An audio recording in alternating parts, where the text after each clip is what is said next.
Anish, tá sin am de ceisna Casta. A bhain tusa I de shaineolaithe ainmhithe. Tá stáda chuideolalas leis de ceisna seo. Ceisna héin. Cé go seo atá fíor féin ol fanda. A is snámhatha úntacha iad. B is dawsóirí úntacha iad. C is lú chleasa úntacha iad. Lú D is áránha úntacha iad. Na cén táránhacha cá. Sé good? An freagra ceart ná.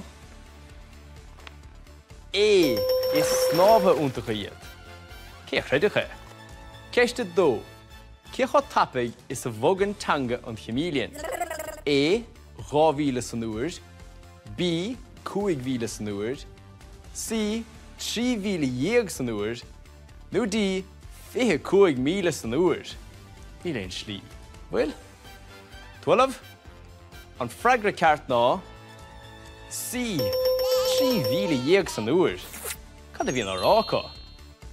Agus I ceist dhearnach. Cén ilen an osclaíonn béal an dúrach.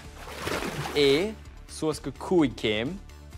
B suas go 50 céim. C suas go 100 céim. nó D suas go 150 céim. Sin ceann dachar níos.